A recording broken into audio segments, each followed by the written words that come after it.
ಏನ್ ಹೀಗೆ ಹೇಳ್ತಿದ್ಯಾ ಸೇವಂತಿ? ದೇವಸ್ಥಾನಕ್ಕೆ ಯಾರಾದ್ರೂ ತಿಂಡಿ ತಿನ್ಬಿಟ್ಟು ಹೋಗ್ತಾರಾ? ಅದು ಅಲ್ದೆ ನನ್ ಮೊಮ್ಮಗನ ಹೆಸರಲ್ಲಿ ಪೂಜೆ ಮಾಡ್ಸಕ್ ಹೋದಾಗ ಅತ್ತೆ, ಉಪವಾಸ ಮಾಡೋ ವಯಸ್ಸ ನಿಮ್ದು. ಸುಮ್ನೆ ಯಾಕೆ ಆರೋಗ್ಯ ಹಾಳು ಮಾಡ್ಕೋತೀರಾ?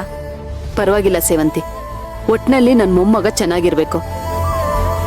ಅವನ್ಗೋಸ್ಕರ ಒಂದ್ ಹೊತ್ತಲ್ಲ, ಅವನ್ ಚೆನ್ನಾಗಿರ್ತಾನೆ ಅಂದ್ರೆ ಪೂರ್ತಿ ದಿನ ಬೇಕಾದ್ರೂ ಉಪವಾಸ ಇರ್ತೀನಿ. ಅತ್ತೆ, ನಿಮ್ ಮೊಮ್ಮಗನ್ನ ನೀವು ಎಷ್ಟು ಪ್ರೀತಿಸ್ತೀರಾ? ಅವನಷ್ಟೇ ಅಲ್ಲ ಕಣೆ, ನೀನಂದ್ರು ನನಗೆ ತುಂಬಾ ಪ್ರೀತಿ. ನಿನಗ್ ನಾನ್ ಕೊಟ್ಟಿದ್ ಕಾಟಕ್ಕೆ ನಿನ್ ಜಾಗದಲ್ಲಿ ಬೇರೆ ಯಾರೇ ಇದ್ದಿದ್ರು ಅದನ್ನ ಮನ್ಸಲ್ಲಿ ಇಟ್ಕೊಂಡು ನನ್ ಮೇಲ್ ಸಾಧಿಸ್ತಿದ್ರು. ಮಕ್ಳಾಗ್ಲಿಲ್ಲ ಅನ್ನೋ ಕಾರಣಕ್ಕೆ ನಿನ್ನ ಮನೆಯಿಂದ ಆಚೆ ಹಾಕೋದಕ್ ನೋಡ್ದೆ. ನಿನ್ ಸ್ಥಾನಕ್ಕೆ ಮೀರಾ ಅಂತ ತರೋದಕ್ ನೋಡ್ದೆ. ಆದ್ರೆ ನೀನು ನನ್ ಮಗ ಅರ್ಜುನ್ ಹತ್ರ ಚಾಡಿ ಹೇಳ್ದೆ, ಎಲ್ಲನೂ ಸಹಿಸ್ಕೊಂಡೆ. ಅತ್ತೆ, ಆಗಿದೆಲ್ಲ ಆಗೋಯ್ತು. ಅದನ್ನೇ ನೆನೆಸ್ಕೊಂಡು ಇನ್ನು ಎಷ್ಟು ದಿನ ಅಂತ ಕೊರಗ್ತೀರಾ? ಅದನ್ನೆಲ್ಲ ದಯವಿಟ್ಟು ಇಲ್ಲಿಗೆ ಬಿಟ್ಟಾಕ್ಬಿಡಿ. ನಾನ್ ಯಾವತ್ತೂ ಯಾರಿಗೂ ಕೆಟ್ಟದ್ ಬಯಸಲ್ಲ. ಆದ್ರೆ ನೀನ್ ಇಷ್ಟು ಒಳ್ಳೆವಳು ಅಂತ ಗೊತ್ತಿದ್ರುನು ನಿನಗ್ ನಾನು ಎಷ್ಟು ಕೆಟ್ಟದ್ ಮಾಡೋಕ್ ಪ್ರಯತ್ನ ಪಟ್ಟೆ.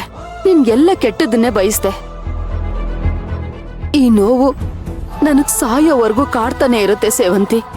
ಅತ್ತೆ ಪ್ಲೀಸ್, ಇದನ್ನೆಲ್ಲ ಇಲ್ಲಿಗೆ ಬಿಟ್ಬಿಡಿ. ನೀವ್ ಈ ತರ ಕೊರಗಿದ್ರೆ ನನಗೊಂಥರ ಹಿಂಸೆ ಆಗುತ್ತೆ. ಈಗ ನೋಡಿ, ಎಲ್ಲ ಸರಿ ಹೋಗಿದೆ ಅಲ್ವಾ? ನಮ್ ಮನೆಗೆ ಮತ್ತೆ ನಮ್ಮ ವಂಶದ ಕುಡಿ ವಾಪಸ್ ಬಂತು. ಇನ್ಯಾಕ್ ಹಳೆ ವಿಷಯಗಳೆಲ್ಲ? ಖುಷಿಯಾಗಿರೋಣ. ನೀನ್ ಒಳ್ಳೆತನಕ್ಕೇನೆ ಆ ಭಗವಂತ ನಿನ್ನಿಂದ ಕಿತ್ಕೊಂಡಿದ್ದನ್ನ ಮತ್ತೆ ನಿನ್ಗೆ ವಾಪಸ್ ಕೊಟ್ಟಿರೋದು. ಬನ್ನಿ ಅತ್ತೆ, ನೀವ್ ಹಸ್ಕೊಂಡೇ ಇರ್ತೀರಾ? ತಿಂಡಿ ಬಡಿಸ್ತೀನಿ. ಹೌದಮ್ಮ, ಸಿಕ್ಕಾಪಟ್ಟೆ ಹಸುವಾಗೋಗಿದೆ. ಬಾ ಬನ್ನಿ. ಏನ್ ಮಾಡಿದ್ಯಾ? ಕೃಷ್ಣ, ಲೋ ಕೃಷ್ಣ. ಅಶ್ವಿನ್, ಅವ್ರ ಹತ್ರ ಕೇಳೋ. ಸರ್ ಸರ್, ಈ ಮಗು ಎಲ್ಲಾದ್ರೂ ನೋಡಿದ್ರ? ಇಲ್ವಲ್ಲಪ್ಪ. ಸರ್, ಇಲ್ಲೇ ಆಟ ಆಡ್ತಿದ್ದ, ಒಂಚೂರು ಕರೆಕ್ಟಾಗಿ ನೋಡಿ ಹೇಳಿ ಸರ್. ಇಲ್ಲೆಲ್ಲೂ ನೋಡಿಲ್ಲ. ಕೃಷ್ಣ, ಕೃಷ್ಣ, ಲೋ ಕೃಷ್ಣ, ಕೃಷ್ಣ.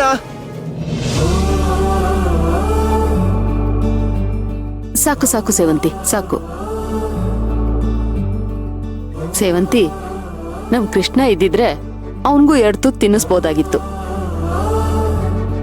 ಅತ್ತೆ, ನೀವೇನು ಚಿಂತೆ ಮಾಡ್ಬೇಡಿ, ಅವನು ತಿನ್ಕೊಂಡೇ ಹೋಗಿದ್ದಾನೆ. ನೀವ್ ತಿನ್ನಿ. ಆದ್ರೂ ನನ್ ಕೈಯಾರೆ 2 ತುತ್ತು ತಿನ್ಸಿದ್ರೆ ನನ್ಗೂ ಸಮಾಧಾನ ಆಗ್ತಿತ್ತಲ್ವಾ? ನೀನ್ ಏನೇ ಹೇಳು ಸೇವಂತಿ, ನಮ್ ಕೃಷ್ಣ ಇಲ್ದೆ ಮನೆ ಎಲ್ಲ ಖಾಲಿ ಖಾಲಿ ಅನಿಸ್ತಿದೆ.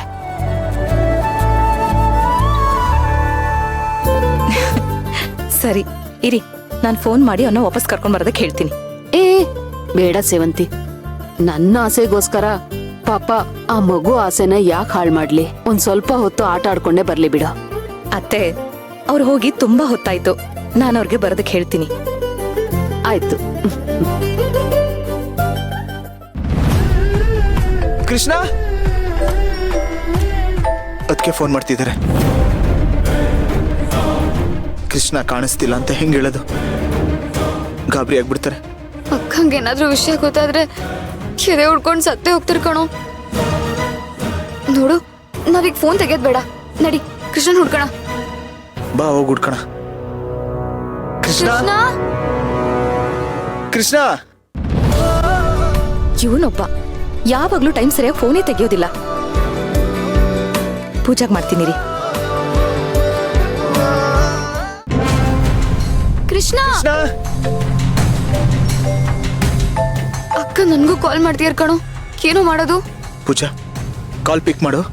ಕೃಷ್ಣ ಇಲ್ಲಿ ಆಟ ಆಡ್ತಿದ್ದೇನೆ ಅಂತ ಹೇಳ್ಬಿಡು. ಇಲ್ಲಪ್ಪ, ನಮ್ ಫೋನ್ ಎತ್ತಕ್ ಧೈರ್ಯ ಬರ್ತಿಲ್ಲ. ನೀನೇ ಮಾತಾಡು. ಇಲ್ಲ ಇಲ್ಲ ಪೂಜಾ, ನನ್ನ ಕೈಲಾಗಲ್ಲ. ನನ್ಗಳು ಬರ್ತಿದೆ. ನನ್ನ ವಾಯ್ಸ್ ಕೇಳಿಸ್ಕೊಂಡ್ರೆ ಅವ್ರು ಕಂಡು ಹಿಡಿದು ಬಿಡ್ತಾರೆ. ಬೇಡ.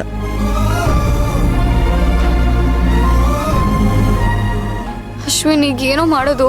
ಪೂಜಾ, ಇವತ್ತೇನಾದ್ರೂ ಮಗು ಸಿಗದೆ ಹೋದ್ರೆ ನಾವು ಅದಕ್ಕೆ ಮುಖ ತೋರ್ಸಕ್ಕಾಗಲ್ಲ. ಅದಕ್ಕಿಂತ ಮುಂಚೆ ನಾವೇ ಎಲ್ಲಾದ್ರೂ ಹೋಗಿ ಸತ್ತೋಗೋಣ.